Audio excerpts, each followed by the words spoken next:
Karma to Christ ministries आपका स्वागत करती है। आइए हम परमेश्वर के वचन पर चर्चा करें। आज का वार्तालाप का शीर्षक है एक नई पहचान। आज के बाइबल छंद है उत्पत्ति अध्याय 35 पद्य 18। तब ऐसा हुआ कि वह मर गई और प्राण निकलते निकलते उसने उस बेटे को नाम बेनोनी रखा, पर उसके पिता ने उसका नाम बिन्यामीन रखा। तथा 2 कुरिन्थियों अध्याय 5 पद्य 17।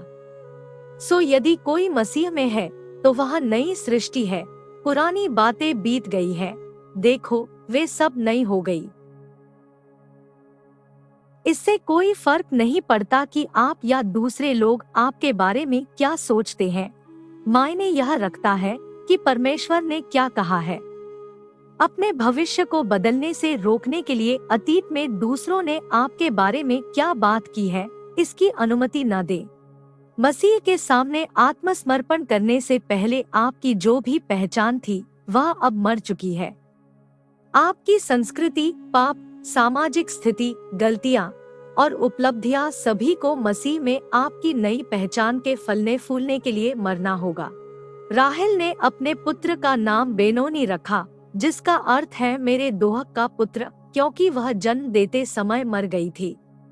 हालांकि पिता याकूब ने उसे बिन्यामीन कहा, जिसका अर्थ है मेरे दाहिने हाथ का पुत्र। आपको क्या लगता है कि कौन सा नाम उस बच्चे को परिभाषित करता है? यह वही था जो पिता ने घोषित किया था। हमारे साथियों द्वारा हमसे बोले गए कुछ शब्द हमें दर्दनाक निशान छोड़ सकते हैं, लेकिन वे शब्द सत्य के बारे में बात नहीं करते हैं, क्योंकि वे केवल प्राकृतिक रूप से देखते हैं और एक कठिन परिस्थिति से आ सकते हैं। लेकिन परमेश्वर ने आपका भविष्य देखा है और आध्यात्मिक रूप से आपकी क्षमता को जानते हैं। अपने अतीत को आपको नीचे खींचने न दें या उस महान और अद्भुत जीवन को जीने से न रुके जो परमेश्वर ने आपके लिए योजना बनाई है। परमेश्वर ने पहले ही हमें विजयी घोषित कर दिया है और हमें एक नए नाम से बुलाया है।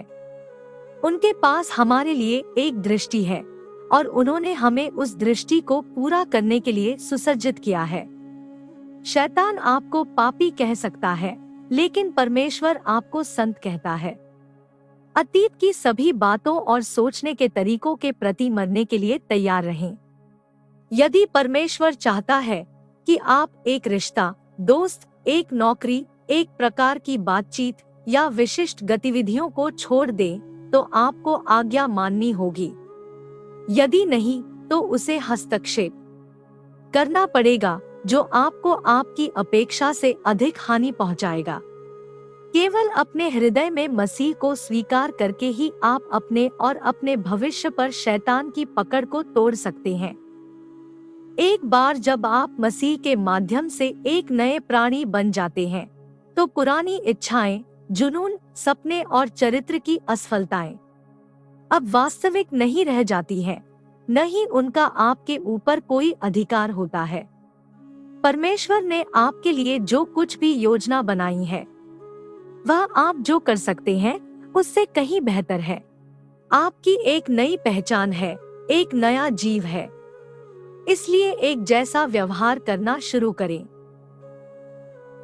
आइए प्रार्थना करते हैं। स्वर्गीय पिता, जब मैंने संकट में पुकारा, हे प्रभु, तूने मेरी सुन ली और मुझे चौड़े स्थान में खड़ा किया। तूने मुझे सब विपत्तियों से छुड़ाया है। तुम मुझे हिंसा से बचाओ। धन्यवाद पिता, हमें मसीह में नया बनाने के लिए। धन्यवाद कि पुरानी बातें बीत चुकी हैं और अब हम स्वतंत्रता में चल सकते हैं। पिछली इच्छाओं, जुनूनों, रिश्तों या परंपराओं को पकड़ने की कोशिश करने के लिए हमें क्षमा करें। हमें यह सोचने के लिए क्षमा करें कि हम अतीत की इन बातों के बिना पूर्ण जीवन नहीं जी सकते। हमें उन चीजों को छोड़ने का साहस दे जिन्हें हम पकड़े हुए हैं, ताकि हम आपसे बेहतर चीजों का अनुभव कर सकें। हम घोषणा करते हैं कि अतीत में लोगों ने हमारे बारे में जो नकारात्मक बातें कही हैं, अब हम उनके अनुसार नहीं जिएंगे। हम अपने ऊपर बोले गए हर शाप, नकारात्मक शब्द या अपमान को आग से जला देते हैं। हम घोषणा करते हैं कि हम यीशु मसीह के माध्यम से आपके बच्चे हैं और एक नई शुरुआत का अनुभव करेंगे। हम इन बातों को यीशु के नाम से मांगते हैं। आमीन।